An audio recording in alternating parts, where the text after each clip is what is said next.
esta mañana quiero hablar precisamente de algo muy importante para nuestra vida espiritual. Reconocer la fuente de agua viva, fuente de agua viva. Y quiero hablar sobre eso. Para eso vamos a tomar una de las palabras que dijo el Señor Jesús en Juan capítulo 7, versículo 38. El que cree en mí, como dice la Escritura, de su interior correrán ríos de agua viva.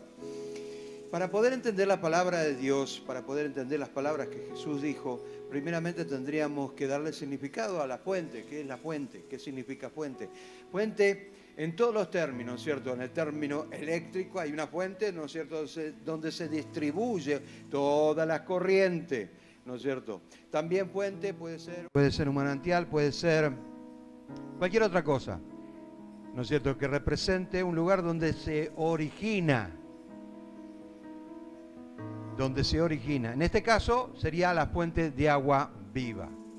Es el lugar donde se origina todas las cosas.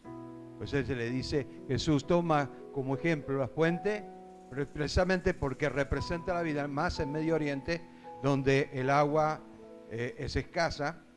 Entonces utiliza esta metáfora para poder entender, para dar a entender, mejor dicho, el propósito principal, lo que significa una fuente para nuestras vidas.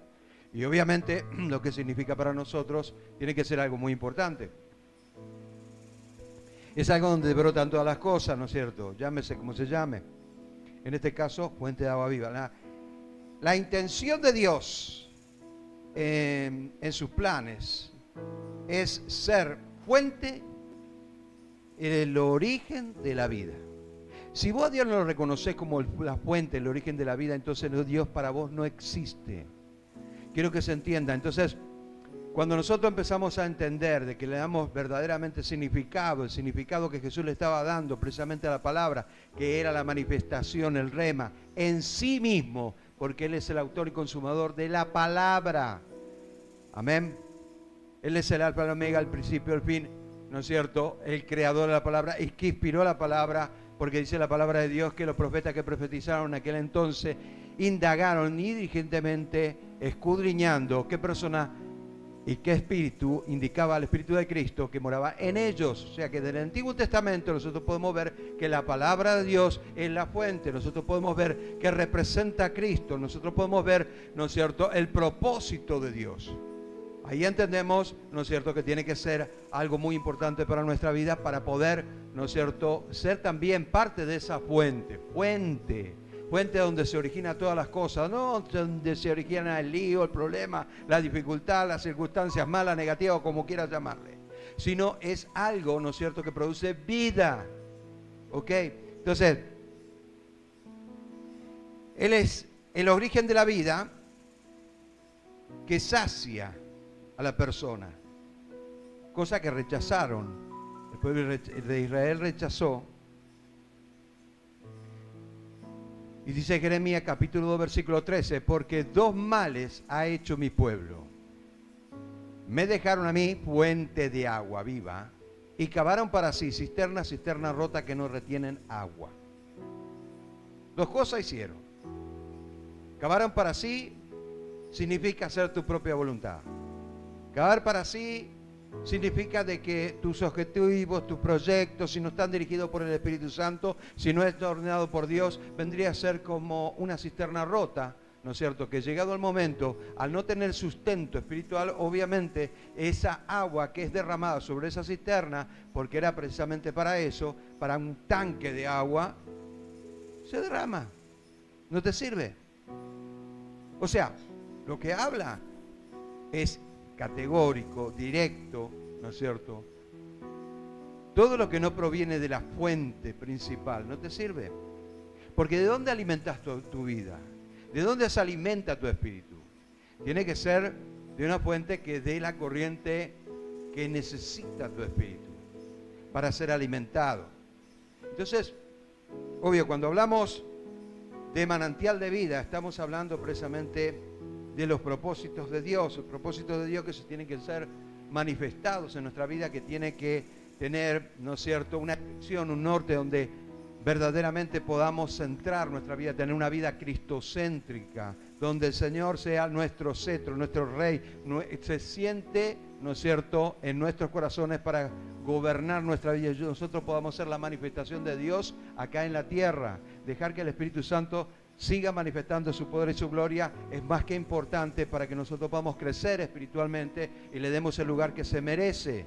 ¿Ok? Entonces, tenemos que entender que la fuente de agua viva precisamente es eso. Es algo, ¿no es cierto?, donde se sustenta nuestra alma, nuestro espíritu. Son dos entes completamente distintos, ¿no es cierto?, pero no pueden estar separados, no pueden estar divorciados.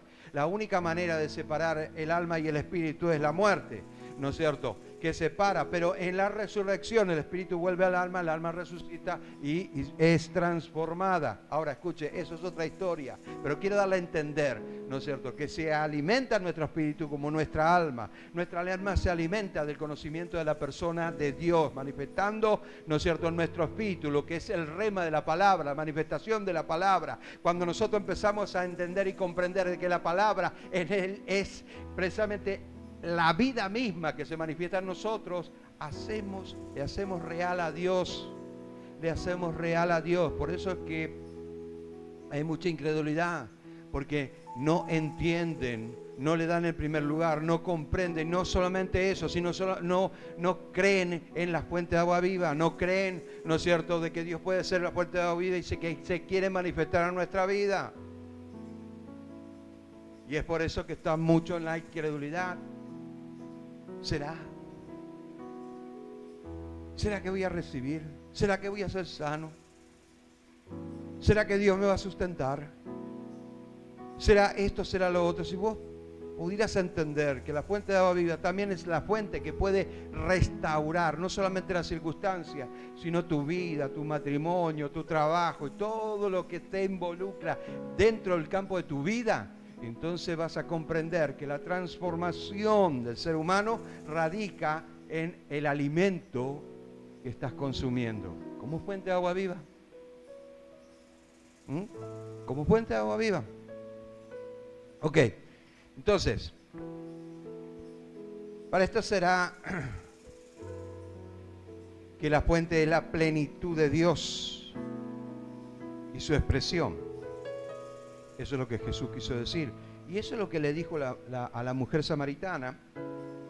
En el capítulo 4, versículo 14, los samaritanos buscaban, ¿no es cierto?, un templo donde adorar a su Dios, porque es el mismo Dios, pero resulta ser de que hay una historia bien larga, ¿no es cierto?, que tiene que ver con Nehemías, tiene que ver con Esdras, tiene que ver con el pueblo de Israel. No le permitió al pueblo samaritano construir o ser parte de la construcción del templo, entonces se quedaron ofendidos, ¿no? Y yo les digo, sinceramente, yo no sé si es de Dios o no es de Dios, aunque esté en la Biblia, porque hay cosas que no son de Dios y está en la Biblia, ¿no es cierto?, que está dentro del campo de la historia. Ahora, yo no sé si fue de Dios o no fue de Dios. De hecho que también a los samaritanos les llegó Jesús. Y primeramente vemos como Jesús habla en forma despectiva al respecto a lo que eran los samaritanos, pero después empieza a ablandar, es como que empezó a identificarse, o que ellos empezaron a identificar con él. Entonces le explica a esta mujer, dice, mas el que bebiere del agua que yo le daré, no tendrá sed jamás, sino que el agua que yo le daré será para él una fuente de agua que salta para vida eterna.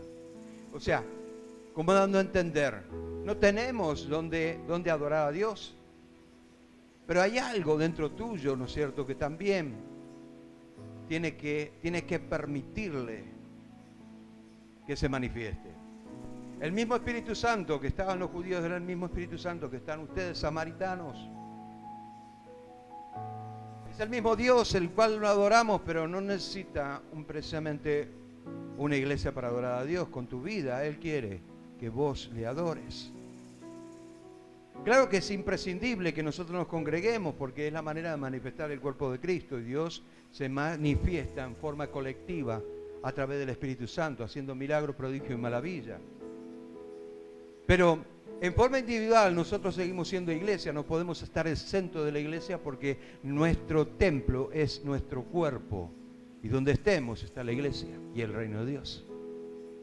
Entonces, no solamente Él nos ofrece fuente de agua viva, sino también nos dice, bueno, también vos podés ser una fuente de agua viva. que salta para vida eterna. ¿Te das cuenta? Entonces debemos entender, ¿no es cierto?, el propósito de Dios. El propósito de Dios es compartir, no su gloria, aunque su gloria se manifieste en nuestra vida. Porque no eres Dios y eres un ser perfecto.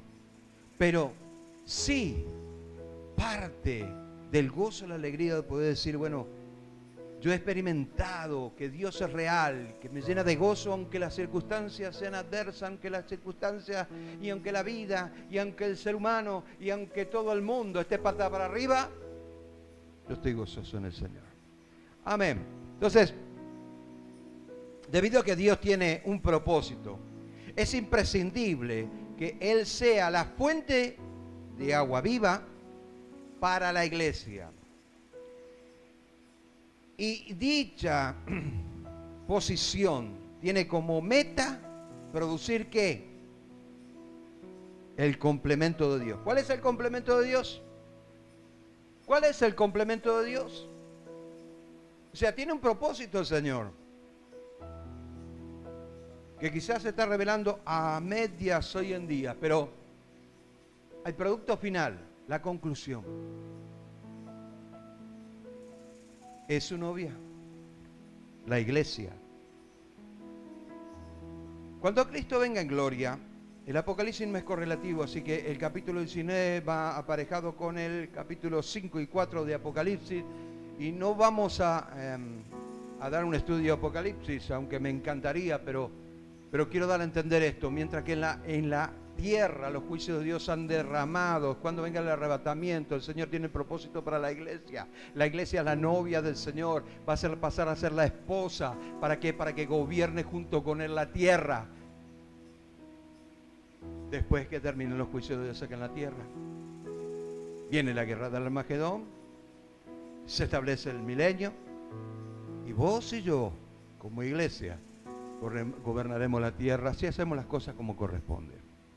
Muy bien, dice así: gozaos y alegraos y démosle gloria, porque ha llegado a las bodas del Cordero y su esposa se ha preparado. La esposa es la iglesia, y a ella se le ha concedido que se vista de lino fino, resplandeciente, porque el lino fino son las acciones justas de la iglesia, de los santos, de la iglesia. Amén. Qué bueno. Entonces, hablando de lo que es la identidad son las ropas, nos identifican. Así como identifican a un bombero, así como identifican a un policía, así como identifican a un mendigo, así como identifican vos, el Señor, tenés que entender que está hablando de la identidad. La identidad como esposa, las acciones justas te identifican como cristiano. El propósito principal de Dios es establecer en los corazones el reino de Dios. No es la doctrina del reino de Dios ya ahora, no. O la doctrina del hijo varón. Ojo con eso, como son muy parecidas a las de nosotros. Es la doctrina del dominianismo, pero no tiene nada que ver con nosotros, por supuesto que no. Pero que debemos entender, por eso es importante leer la palabra, por eso es importante empezar a buscar a su pastor y preguntarle cosas y decirle: mira, pastor, yo tengo una inquietud porque hay un fulano que está predicando en los medios de comunicaciones, pero que me está confundiendo. Es muy bueno, es muy lindo, tiene mucha elocuencia, habla muy bien, tiene mucho conocimiento, pero resulta ser de que me confunde el tipo. Entonces vaya al pastor y pregúntele. En este caso soy yo. Muy bien. El propósito de Dios consiste en que Él impartir el agua viva a los hombres.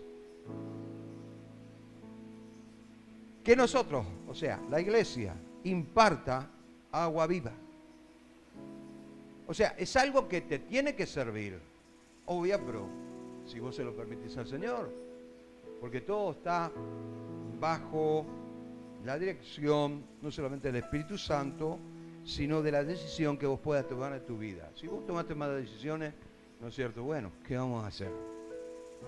Si las decisiones están, ¿no es cierto?, guiadas bajo la dirección del Espíritu Santo, haciendo la voluntad de Dios, bueno, ok, vas a recibir bendiciones. Pero si vos estás haciendo tu propia voluntad, ¿no es cierto?, queriendo vivir tu propia vida, que no está mal, si hay regulaciones bíblicas con respecto a este tema, pero que no es el tema hoy en día. Pero que vos puedas entender, ¿no es cierto?, que en primer lugar se lo lleva a Dios en tu vida para que no cometas tantos errores, para ser una persona correcta, con acciones justas, ¿no es cierto?, de los santos, o sea, de la iglesia. Entonces, lo primero es empezar a ver en la Biblia el propósito de Dios. El propósito de Dios. Como estamos viendo ahora lo que significa la fuente para nuestras vidas, qué utilidad le podemos dar, cómo puedo alimentar, ¿no es cierto? ¿Será que hay cosas que son bíblicas pero que no concuerdan con otras cosas, ¿no es cierto?, que también son bíblicas? Sí, la hay. Por falta de interpretación podemos llegar a confundir una concordancia temática con una concordancia en cadena, un comentario privado, ¿no es cierto?, con un comentario que tiene que ver con la hermenéutica. Podemos confundir tanto eso. Entonces no nos sirve como fuente de la vida. Llegamos a perder la esencia verdaderamente de lo que es lo espiritual. Porque lo espiritual no es tener convulsiones espirituales, temblar todo, no.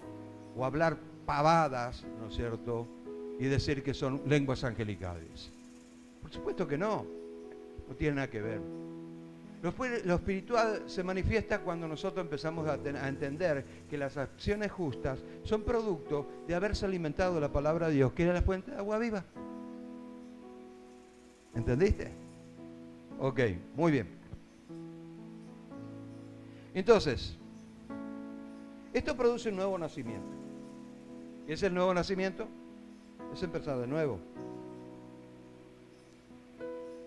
Quiero hablar un poco de eso. El nuevo nacimiento, que hablaba Jesús, Juan capítulo 3, versículo 3, ¿no es cierto? Si no nacieres de nuevo no podés entrar en el reino de Dios. Nos habla precisamente de un acto de conciencia que tiene que ver con el deseo de querer cambiar, el deseo de querer ser justo y el deseo de querer ser reconocido por Dios, no por los hombres.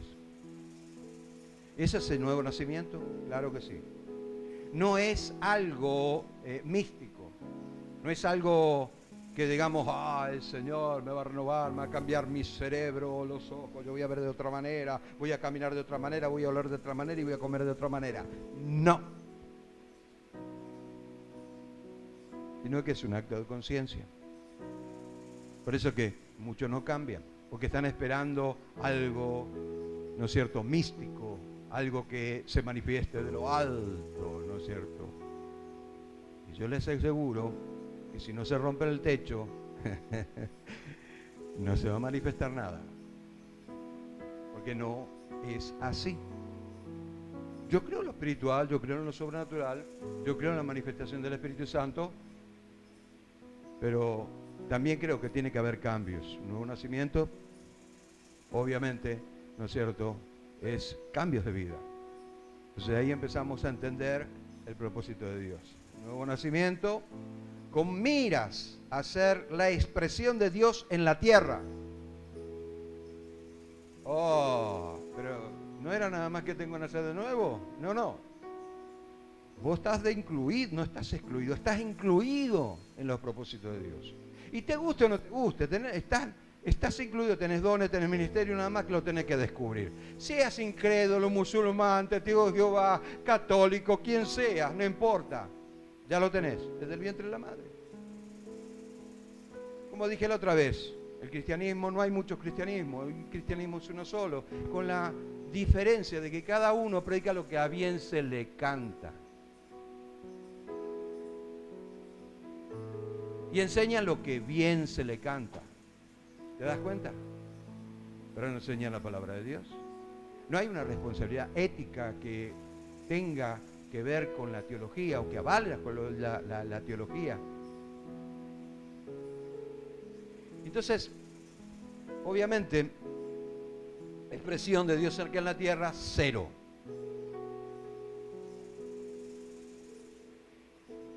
Pero ese es el propósito de Dios, que seamos su expresión.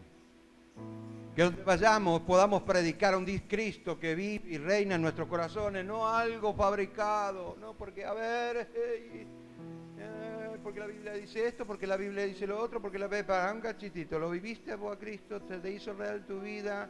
¿Lo sentiste? ¿Hablaste con Él? ¿No? ¿Y a quién estás predicando? ¿A quién estás enseñando? ¿O querés ser un fanático más?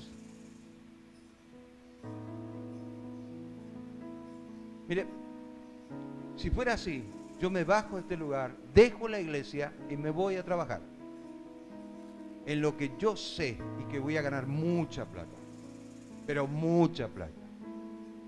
Yo soy técnico en sistemas hidráulicos y puedo ganar millones en el día y no tengo que estar perdiendo el tiempo. ¿Por qué digo esto? Porque si Cristo no se hace real en tu vida, ¿cómo vas a abandonar algo que te produce tanta plata para, ¿no es cierto?, estar en un lugar que ni siquiera un centavo recibís? ¿Te diste cuenta? Tú sabes la diferencia, ¿verdad? Si no nacemos de nuevo, si no somos la expresión de Cristo acá en la tierra, ¿cómo vas a conquistar los corazones? ¿Cómo vas a establecer el reino de Dios en las vidas? Si no somos puente de agua viva, si no producimos nada. Como yo bien dije hace un ratito, Dios te eligió con un propósito. Que lo manifiestes o no, es problema tuyo, pero le vas a dar cuenta al Señor. Eso ya está prescrito. Te guste o no te guste. Entonces, es obvio que debemos ser su expresión, aunque no querramos. En Apocalipsis capítulo 22, versículos 17, dice, el espíritu y la esposa dice, ven. Y el que oye diga, ven. Y el que tiene sed, venga. Y el que quiera tomar del agua de la vida, gratuitamente. La invitación ya está. No necesitas otra cosa. Él te dice, ven. Nada más que eso. Pero Señor, soy imperfecto, tengo un montón de problemas. Él te dice, ven, a mí no me importa cómo estés. Ven. Los cambios los produzco yo cuando vos cedes tu voluntad a mi voluntad. Entonces vas a ser la expresión de Dios en la tierra. ¿Ok? Entonces, solo ahí podemos ser la expresión de Dios y un canal de bendición para los demás. ¿Te diste cuenta?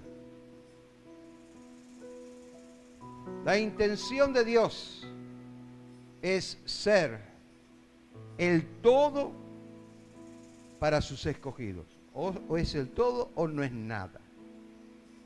A fin de que ellos puedan confiar en Él, depender de Él en todo, en todo. Y si no haces esto, obviamente las bendiciones de Dios no vienen. No podés decir, ama a Dios y hacer lo que vos quieras, y total, va a venir la bendición de Dios, porque la Biblia, ¿no es cierto?, toma eso como una herejía. Esto va en serio, ¿eh? Jeremías capítulo 17, versículos 7 al 8, dice así, bendito el varón que confía en Jehová, y cuya confianza en Jehová, Yahvé, como quieras llamarle. Y como dije el otro día en mi programa, dice, me vino un hermano, que no voy a dar el nombre, viene y me dice, ¿sabía, pastor, que el nombre de Jehová está mal pronunciado? ¿Y sabías vos, le dije, hermano, que me importa un pepino si está mal pronunciado o no? ¿Y sabe por qué? Porque ¿de qué vale que lo pronuncie bien y tu vida es un desastre? Vamos a leer esto, hermano.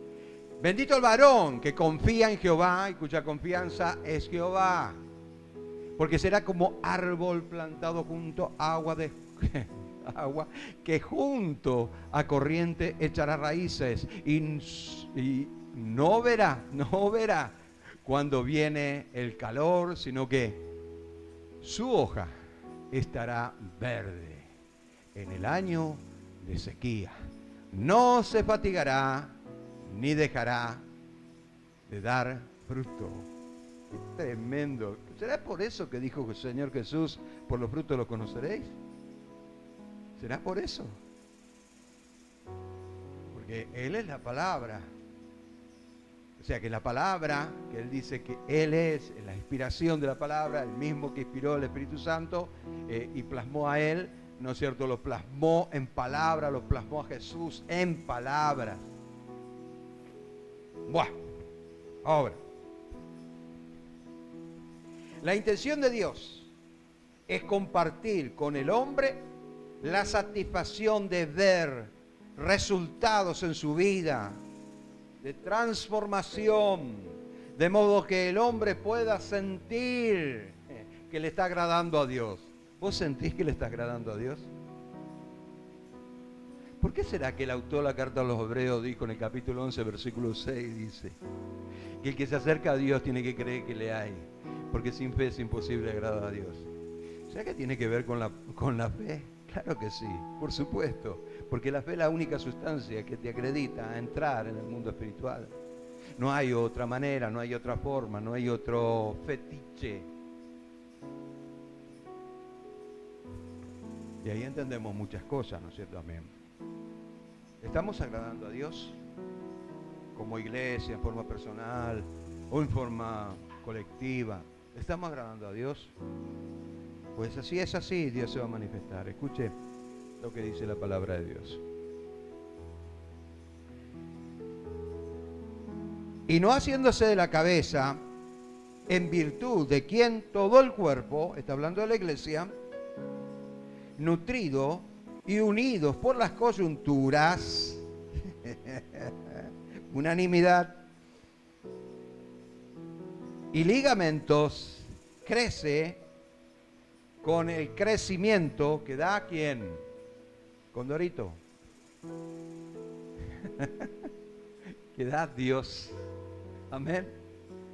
Y es por eso que es necesario, ¿no es cierto?, que el cuerpo de Cristo se una, que experimente el amor de Cristo, que lo exprese, que verdaderamente empecemos a crecer, ¿no es cierto?, en humildad, que crezcamos en sabiduría, que crezcamos en entendimiento, que crezcamos en la palabra, que podamos entender el propósito de Dios, porque te digo, después de no sé cuántas veces habré leído la Biblia, yo creo que más de 30 veces, me he dado cuenta de muchas cosas, que no es solamente leerla, sino comprender el propósito en sí, los principios de la palabra de Dios son hermosos cuando nosotros empezamos a darle el sentido de que es la misma fuente que salta para la vida eterna la que te está nutriendo a través de la palabra. ¿Okay? Entonces, en la historia, en el Antiguo Testamento, nadie fue más perjudicial, y que causó tanto daño al pueblo de Dios como adorar a Dios en forma compartida. Adoraban a Dios y adoraban a otros dioses. Adoraban a Dios y hacían su propia voluntad. Adoraban a Dios, pero su vida no cambiaban. Entonces, eso produjo un daño tan grande, tan tremendo, sea como sea, porque algunos me van a decir, no, pero fueron idólatras, porque adoraron a Baal, adoraron a Cera, adoraron a Semiramis, adoraron a Tartés, me voy a pasar hablando todo el día de dioses, ¿no es cierto?, paganos. Ahora escuchen. El tema es que acá no se trata nada más que de idolatría. Cuando vos estás haciendo tu voluntad, te estás produciendo daño. Cuando no le permitís a Dios hacer la obra en tu vida, te estás haciendo daño. Te estás perjudicando. Entonces, quiero que entiendas que la Biblia te lleva a eso, a comprender tu mundo interior, lo que sos realmente, lo que Dios quiere, lo que estás expresando hoy en día. Entonces, es obvio que en el Antiguo Testamento, en forma general, se manifestaron los juicios de Dios, no porque Dios mandó el juicio, sino porque ya estaba establecido. ¿Por qué estaba establecido? Te voy a explicar algo, quiero que se te grabe en la cabeza. La paga del pecado es la muerte, punto. Eso es lo que merece la persona. Si ya pecabas en el Antiguo Testamento y no estabas justificado por la sangre del Cordero, ¡pum!, eras muerto, apedreado. Ya está, listo. ¿Ok? Perfecto, vamos viéndose. Ahora, quiero que se entienda. No eran los juicios de Dios que Dios estaba derramando al pueblo de Israel, sino que ya estaba establecido para el hombre. Entonces, ¿era decisión del hombre? Sí, era decisión del hombre. ¿Era producto de lo que había sembrado? Claro. No era porque Dios le mandó, no, ya lo estableció Dios. No necesita mandar nada. Si yo te digo, te alejás de la presencia de Dios, ¿no es cierto? Y te morís, vamos a decirlo bien de frente para que se aclare esto, y te morís, te vas al infierno. Te lo dije, si te vas al infierno, te vas a recordar de mí. ¿Ok? Pero ya está establecido, no es porque quiere Dios mandarte al infierno, porque si verdaderamente hubiera querido Dios mandarte al infierno, yo te aseguro que Jesús no hubiera muerto en la cruz del Calvario. ¿Sí o no? Entonces tenemos que darle importancia a la fuente de agua viva.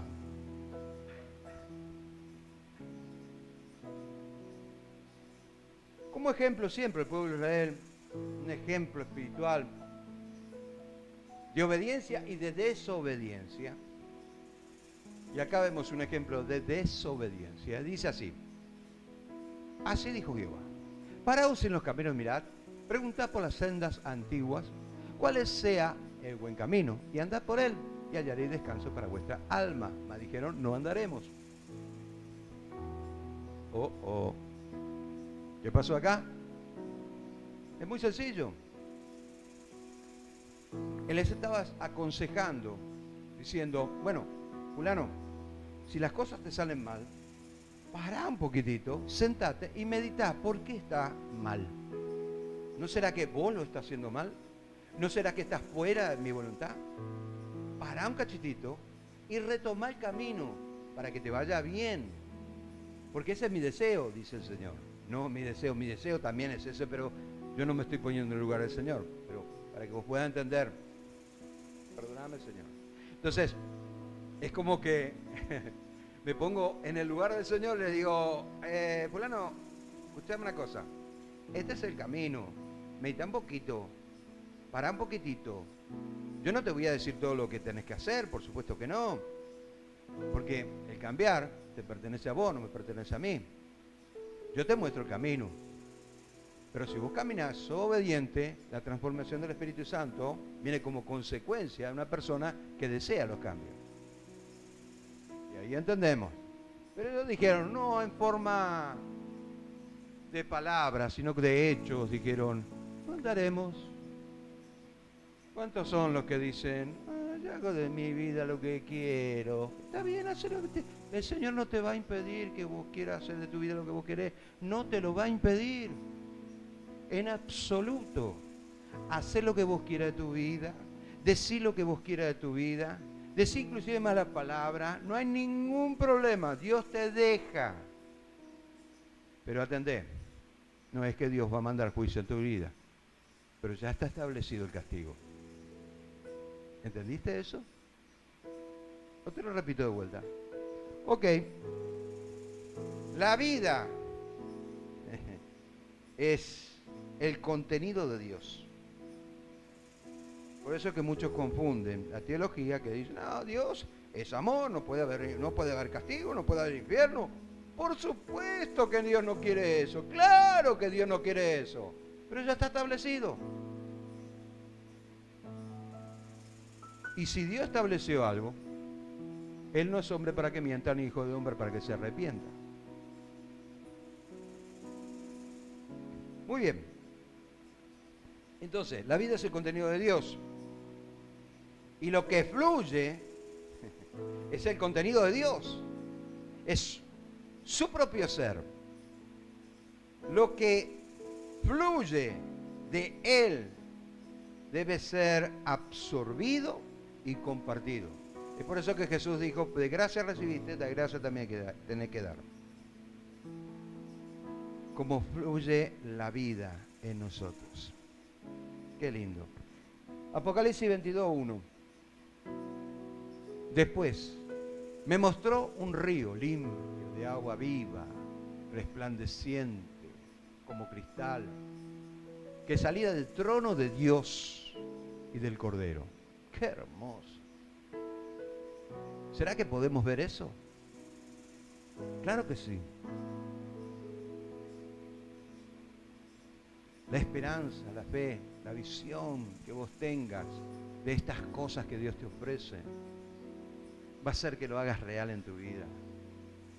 Y va a ser así, porque algún día vas a experimentar que esa fuente es la que alimenta tu vida y es la que debe expresar el reino de Dios.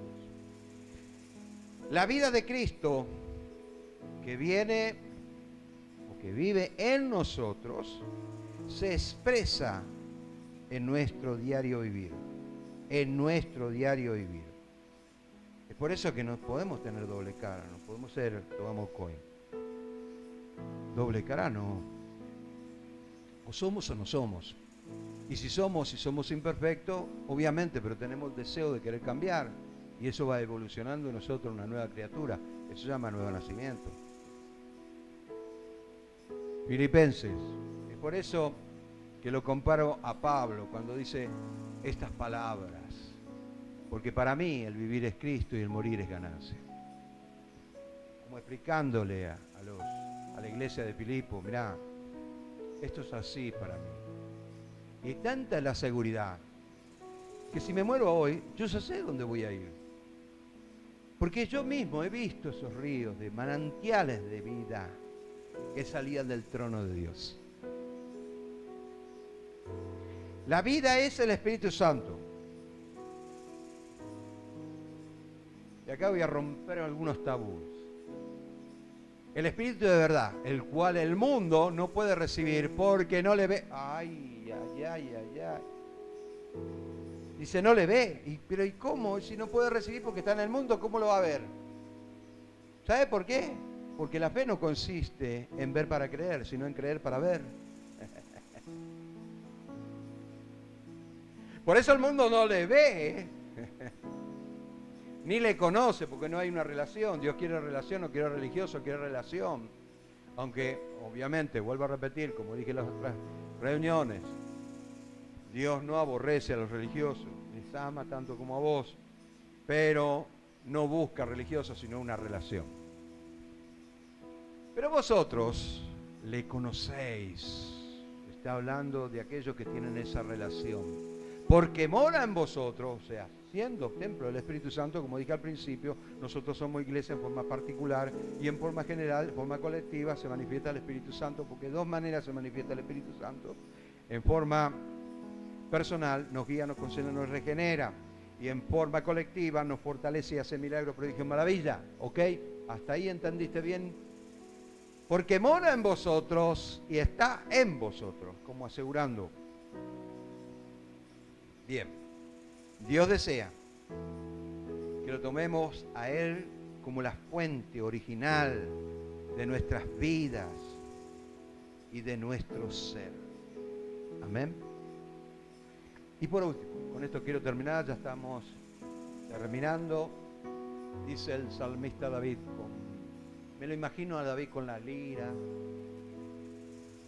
chiquito, 1,68 m por ahí aproximadamente, cabellos rubios, ojos verdosos, una persona linda de apariencia, como dice la Biblia, sentada con su lira, mientras divisaba sus ovejitas, él empezó a escribir este salmo.